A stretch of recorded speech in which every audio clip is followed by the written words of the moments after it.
I'm just shocked by that, but whatever. Like, I'm a little freaked out. It's not all about money. But if you want to continue having a successful, profitable business, money is a big component of that.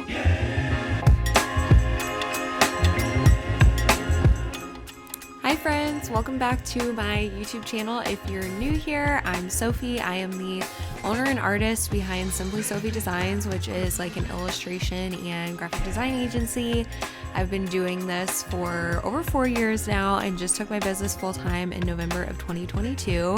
And if you're not new here, welcome back. I'm really excited for today's video because I'm going to kind of be doing like a little check-in video just to tell you guys kind of where I'm at since taking my business full-time and what are the things that I have learned since taking my business full-time, because trust me when I tell you it has been a lot. I feel like you learn things really quickly when you're doing them on your own because you have no choice but to learn quickly and to adapt on the spot, figure things out. Dolly really wants some attention right now, so it might be a struggle to film this video because she's ready for me to be done with work for the day. So yeah, I'm not sure how this video will go, but hopefully she's currently biting my sleeve under this desk. So if you can hear her in the background, if you can hear like heavy breathing, I promise you it's not me, it's actually my dog Dolly. Once again, I feel like Dolly makes an appearance in literally every single YouTube video that I make, and I think she just has her heart set on being in this video and maintaining her online presence. I'm just going to go ahead and get right to it and tell you about all the things that I have learned since going full-time with my business. And I know that this is going to be a never-ending growing list, but I just wanted to put together some of my thoughts for you and just share what I have right now. One of the first things I've learned since going full-time with my business is just the power of reprioritization.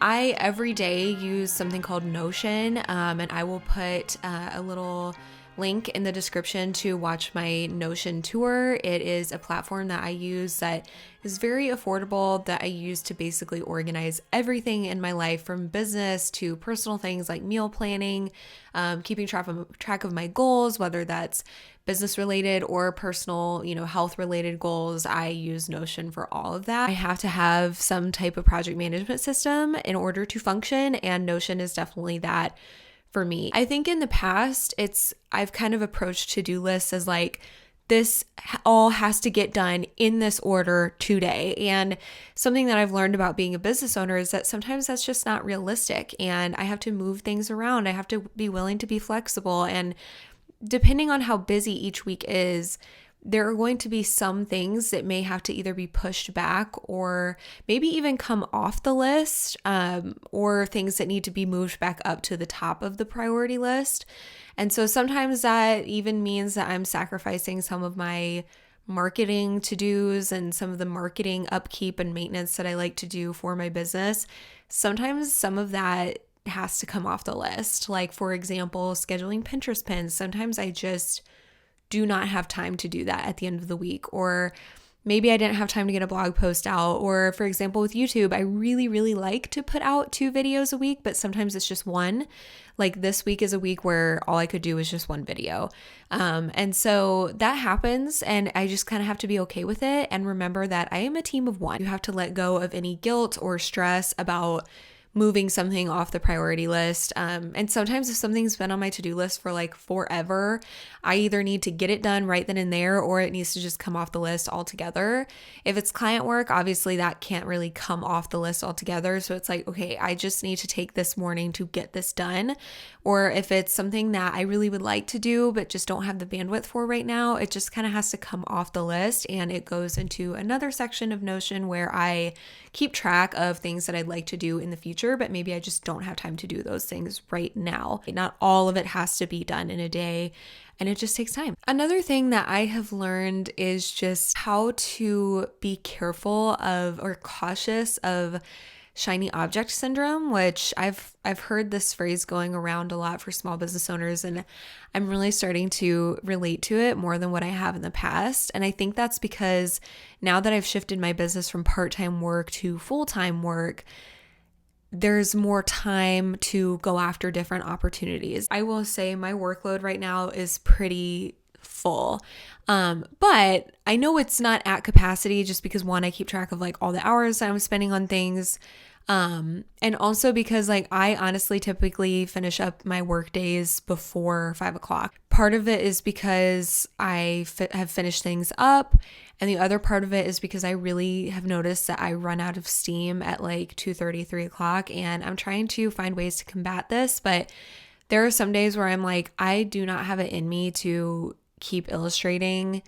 And so I kind of wrap it up at like 3 o'clock for the day. I just have found that since I've gone full time with my business, I'm way more tired at the end of the day. Not in a bad way, but just like I'm doing so much. And I think a big part of that is just because this is a career that I'm passionate about. So I'm not on autopilot. I think in my other careers, I would kind of get going through the motions and just kind of get on autopilot. And so I would go home at the end of the day drained, but like a different type of drained. This is like oh my gosh, I just spent the day doing all these things. I'm exhausted, but it's like a good exhausted. It's almost like how you feel after you like run, 5 miles or something like that. It's like, oh my gosh, I'm so tired. I have to sit down, but like that was so good. And I'm so glad that I did that. So those are kind of the two differences there. But one thing I've had to learn though about shiny object syndrome is that now that I have more time to maybe pursue other opportunities, there's all these different things that I'm like, oh, I want to do that. I want to do this. I want to do that. And there's all kinds of things I would love to do, you guys. Most of my business, 80% of my revenue comes from client work. But like, there's part of me that's like, I'd really, really like to do other things. Like I want to sell wall calendars. I want to sell mugs. I want to sell like wallpaper, gift wrap. I'm really getting into pattern design. And so there's like all these things that I'm like, I want to live out my Rifle Paper Co. dreams, because that was like the original dream, was to actually work for Rifle Paper Co. If you guys ever want to hear more about just kind of like the trajectory of my career and how it's shifted over time and what led me to this, I'd be happy to share. But yeah, so there's all these things that I want to do. There is something that I am working on launching by Q2 that is like pretty much ready to go. I'm outsourcing the copy and the writing for the sales landing page, which I'm really excited about. And I'll talk more about outsourcing in a minute. But I'm getting that ready to launch and I'm really excited for that. But there's multiple things that I'm really excited about. And what I have to remember is that I can't do them all. So I need to prioritize and pick one or two things, or I need to pick one for one quarter. I kind of am trying to do like one big undertaking for each quarter, and, just trying to focus on those things instead of jumping from one thing to the next, and also trying to consider when, new opportunities come up, new ideas come up, I have to consider, is this actually worth my time? Is this actually something that's going to sell? Mainly, the number one question I have to answer honestly is this going to make me money? Because that is what matters. I mean, I hate to say that it's all about money, because it's not all about money. But if you want to continue having a successful, profitable business, money is a big component of that. I have to be selective about what I'm spending my time on, and I have to approach it under the lens of what's going to make me money. Another thing that I've been learning since taking my business full time is that I get really, really tired at like 2:30, 3 o'clock. I mentioned that earlier in this video, really trying to figure out how to fix that. I am a pretty physically active person right now. I'm kind of doing like this 30-day health challenge right now, but I usually work out at least 3 times a week in terms of like cycle bar. That's like a workout class that I will go to. And then in addition to that, I'm usually going for like a 30-minute, or probably more like 40-minute to an hour walk. Like 2 days a week. So like 5 days a week of exercise for the most part. And then one thing that I'm trying to do is run once a week with my dad, which those are like 6 miles. Right now we've been running 3 and then walking the other 3 miles. So I know that there's possibility that maybe my body is just physically tired from, things like that can contribute to me being tired. I've been trying to eat breakfast more in the mornings because I think that gives me a little bit more energy, because up until now, I haven't been a breakfast person since I was like in high school, when I would eat breakfast before going to school. And truthfully, part of that is because I'm like, oh, I don't want to eat the calories for breakfast because I'd rather save them for lunch and dinner. But I just am really trying to be healthy, which aren't we all? So I've started eating breakfast, and I have found that it has made such a difference in the likeliness of me to like start binge eating, later on in the day, or the excessive snacking. Like when I eat breakfast and maybe have a couple of like healthy snacks throughout the day, like a cheese stick, or like fruit. I try to eat at least like one piece of fruit a day. Like the overeating has really decreased since I started eating breakfast in the mornings. But all of that to say, I just get really tired at around like 2:30, 3 o'clock, where I'm like, I'm running out of steam. So I don't know if that's a good time to, like take my walk. Like I need to take a walk at 2:30 when I'm feeling like that, because that will kind of energize me to get back at it. I'm not really sure what I need to do to help fix that, because, at 2:30, like there's still 2.5, 3 hours left in the day for me to work on things, and I got to get it together. I got to get it moving. And, I think it's okay for some days to maybe call it quits at like 2:30. Really what matters is just that I'm getting my work done, which I still am, but I'm like, well, maybe I'd have room for some of those like passion projects if I like actually worked up till 5 o'clock. I try to not put too much pressure on myself to work like in 9 to 5 hours, because I'm like, one of the reasons why I worked so hard to be here was so that I could set my schedule and work when I want to work. So if I don't want to work between 9 and 5, I don't have to do it. It's just something that I'm noticing about my body and like mentally. So if you have any tips for that, please let me know. But it's just been a struggle. The other things I've been really, really thinking about lately is just the importance of my physical health and taking care of that so that I can show up better in my personal life and with my small business. So I've really been trying to prioritize getting outside even during the winter time. And I can say without a doubt, this has been the most active I've ever been in a winter season in my entire life. And I think a lot of that has to do with getting a dog, because I'm like, well, I don't want to go outside, but my dog really, really needs to go for a walk. And I know I need it too. And we've had a pretty mild winter in Indiana. If it's sunny and at least like 40 degrees and above, I will go outside and take her for a walk. I also stick to going to cycle bar, 2 to 3 days a week. Even on days when it's super, super busy, I still go. And I used to sometimes cancel those cycle bar rides if I had a really busy week. But now the way that I'm approaching my exercise days is like a non-negotiable. Like I have to do this. And if other things need to come off the list or shift to a different day, then that's what needs to happen. Usually I get like the winter blues, and I really haven't been feeling that. I mean, I'm totally over the cold, don't get me wrong. But I haven't been feeling like that upset during the winter because I've been able to spend so much time outside. Something else that has really started to take focus for me that I really didn't have the time to prioritize in the past is simply just business development. I think I've talked with you guys about this a little bit before, that in the past, I really haven't had time to actually actively go out and seek business. A lot of the clients that I got from the beginning sought me out first, which was a huge blessing and a privilege to have that work come to me. And I definitely feel like that was the Lord guiding and orchestrating my steps. And I kind of feel like it was the Lord bringing business to me when I did not have the energy or the strength to go out and get it. Now that I have more time, I do have time to do business development, and I do devote time to that because it's so important.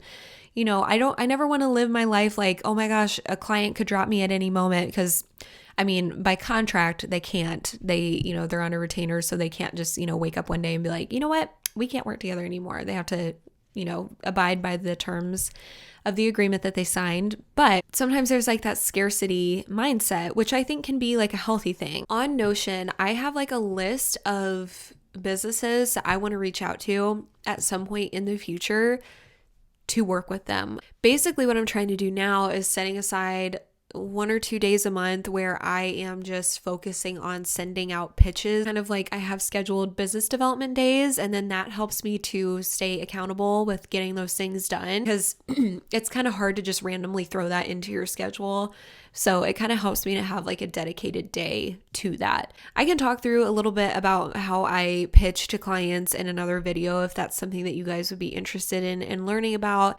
I have a lot of experience and successful experience with pitching to clients cold. I think a lot of people think that you can't do that, but you absolutely can. Something that my parents have always told me is that the worst that they can say is no. And I live by that because I will reach out to literally anybody and everybody, because the worst that they can say is no. And when you look at it that way, it really eliminates a lot of the fear and anxiety that can come with pitching to a company that you don't know anybody at. Always want to be looking for new business, but especially right now, just with the way that the economy is, like, I'm a little freaked out. I don't know. I just feel like, okay, things are like right now. People are still, spending money, obviously, but they're definitely being more conservative with their spending. If the economy gets worse and we are in like a major recession, because I guess technically we're not in a recession right now, which I'm just shocked by that, but whatever. I guess that there is like an impending recession, but I also feel like people have been saying that for like the last 6 months and they're going to keep saying it. And I'm like, when is it happening? I just feel like we're already in it. I don't know.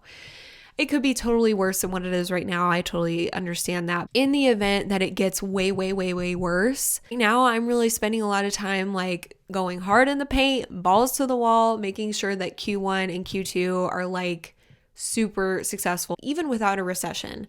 Let's say at the end of the year, things are fine and everything's magical and happy. It'll be the holidays at the end of the year. And while that is like prime time for small businesses to make money, and I'm hoping to capitalize off of that again this year, I don't want to be like, oh my gosh, I gotta like turn up the heat in the middle of Thanksgiving and Christmas because I didn't make enough money the first half of the year. So I'm just trying to really go hard this first half of the year so that maybe the second half of the year I don't feel as stressed, or if I need to take some time off of work, I don't feel guilty about that. I don't feel like I'm missing out on money goals, things like that. In the same vein of business development, you also have to be careful with what you say yes and no to. I am actively seeking out clients, but I'm also getting a lot of inquiries as well. And there are just some projects that are not a great fit. There are some clients that the budget just doesn't match. And I think there's a very large misconception that, you can do a logo in like an hour and only charge like $200 for it. And that's not how it works. You can't really expect to get a logo done for like $200 and call it a day. You can kind of feel out what their expectations are. You can kind of feel out that like maybe the budget is not going to be a match. And I try to work with people's budgets because I understand what it's like to be a small business owner. I am one. Especially when I have small business clients coming to me, I really try to be helpful in terms of budget and being flexible, but there are just some things that you have to say yes and no to. And one thing I'm learning that I think I need to start maybe looking at implementing is, I can't remember what the proper term is for it, but like a minimum project cost. So not taking on projects that are going to be less than a certain amount. The way that my revenue is structured with client work is I have my retainer clients, and that's kind of like what I consider my base salary for the month. Like, this is what I know I'm going to be making this month. Then what happens is that I get all these other inquiries throughout the month, either from new or repeat customers, where it adds on a significant amount to what I'm going to be making that month. And so that is a little less predictable because you don't know exactly who's going to need what each month outside of your retainer clients. But to me, the custom work and the one-off things are kind of like the icing on the cake in terms of money. Should I start not accepting projects that are like less than X amount? Do I need to not take that work on so that I can save room on my plate for higher ticket clients or higher ticket projects? I don't know the answer to that because it's so hard for me to say no to money. It's morally something that I agree with. Like, I'm not saying that I will do anything, but I'm just saying that if somebody comes to me with a project and it's like, $100 project, it's really hard for me to say no to that because I'm like, I can take that and go down to my favorite restaurant with my boo thing and go have a date night with that money. So I don't know, you guys. It's just, it's a fine line. The next thing that I've been learning about is that I need to be okay with outsourcing some things. At the beginning of my journey of full-time business, I'm pretty sure I told y'all at least a couple times in a video that I was like, I'm never hiring an assistant. Nobody's ever going to care about your business as much as you do, which I do believe that's true.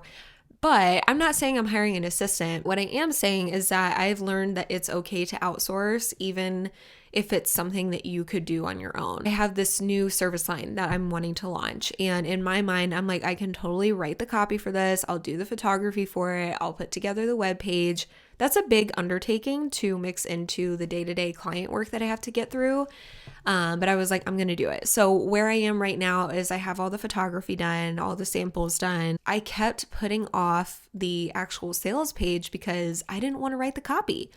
Now, could I write the copy? For sure. I have a background in writing, but what I don't have a background in is SEO. I am not an SEO expert. I know that. And so I just got to the point where I was like, I need to outsource the copy for this webpage because I want this to do well. I want this to be successful, and I want to test drive this and see what difference it makes for me in my website if I have it SEO optimized by a professional.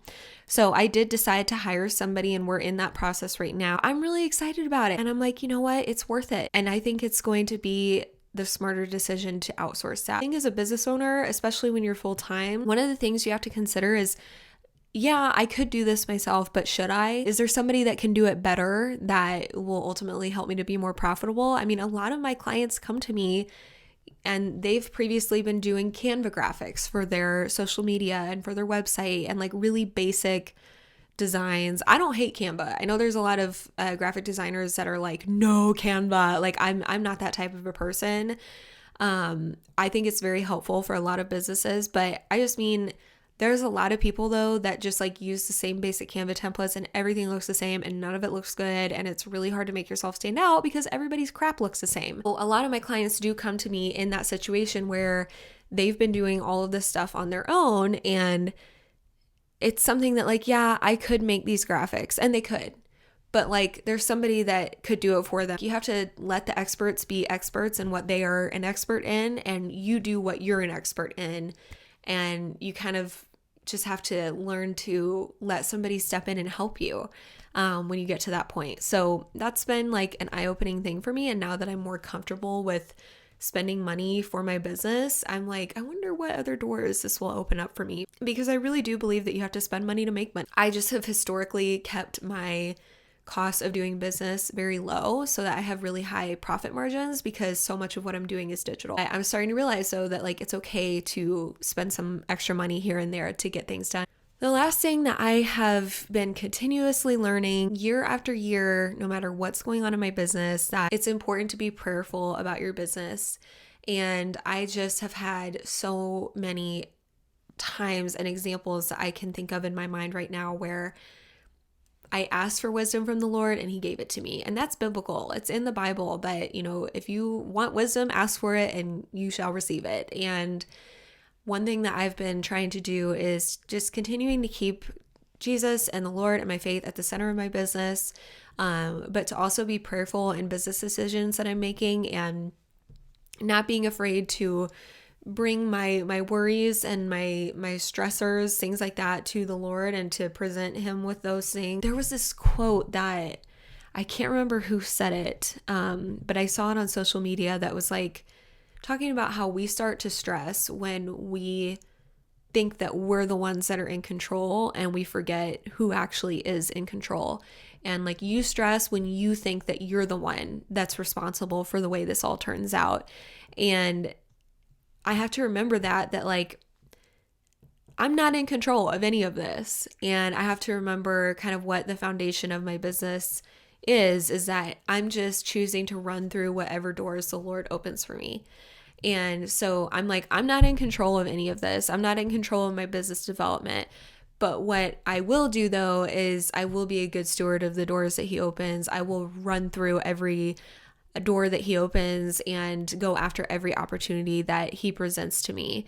And I will, my way of understanding where the Spirit is leading in my life and what I did with my business before making the decision to go full time is I just said to the Lord, if you want me to do this full time, just keep opening doors. If you don't want me to do it full time, like close all the doors, close the doors, you know, show me in a big way what you want me to do. And he did show me in a big way, and all of these doors opened up. And then since I've gone full time with my business, all these other doors have opened up. And it's just crazy. It is crazy. The goals that I had that I've already been hitting so far this year, it's insane. And I don't think that, you know, every moment of the journey is going to be smooth sailing. Not every month is going to be a record-breaking month in revenue, but like I'm on my third record-breaking month of revenue this year. I'm really excited about that and really thankful and grateful. But even in the last few weeks, I was just like, Lord, I really, really, really want to get another retainer client. And I'm not really sure where that's going to come from, but help me to say yes to the right opportunities and to go out and find the right opportunities. And there was somebody that has been on my mind that I just kind of felt like she just kind of kept coming back into my mind. And I do have another influencer client already that I do like social media graphics for. And this girl would be another influencer client, and I love her dearly. She is a believer as well, and I feel like a kindred spirit with her, and she's got a really large following. And I was just like, I wonder if she needs help with, X, Y, and Z, just different services I could provide to her. But I didn't want it to come across as salesy, but she just kind of kept getting brought up in my mind, and I thought, I just wonder if the Holy Spirit is doing that. So I did reach out to her, and I have to say it was the most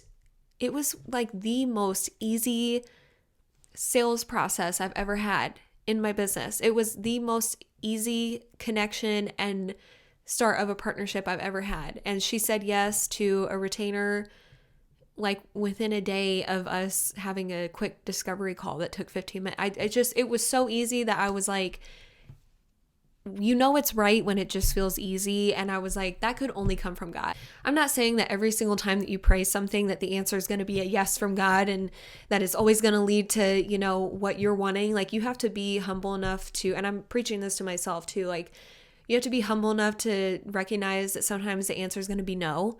And sometimes it's not going to be like the pot of gold at the end of the rainbow that you're hoping for, but it is going to be what's best for you if you're ultimately seeking after what path the Lord has you on. So that's just something that I will always be continuously kind of going through that process and learning, and just learning what God has for me in my business will be a continuous process for me. And it's really exciting. And I've said it before and I'll say it again. Jesus is the best business partner you could ever have. And so I just feel like it's in my best interest to consult him anytime I need to make a decision. So that's the tea on that, y'all. Those are the things that I have learned since going full time with my business.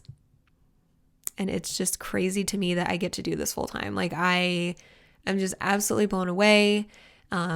But thank you so much for all the support, and thank you for watching my YouTube videos, you guys. I love this, and I feel like my channel is like growing slowly but surely. Like, when I decided to start putting more effort into this again, I think I had like 60 followers, and now I have like 300. And so I know that that's still like a small amount, but I'm like, it's not really that small.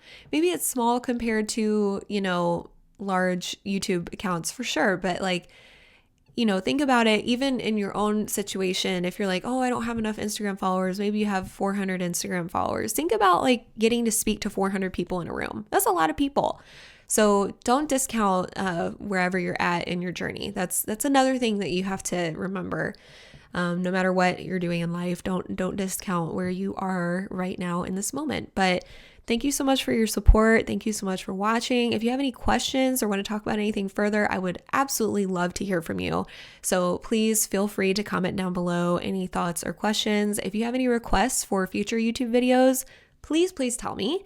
You can either email me at simplysophiedesigns@gmail.com, or you can comment down below, and I promise you I will see it and I will respond. So thank you guys so much, and I will catch you in the next video. Bye, guys.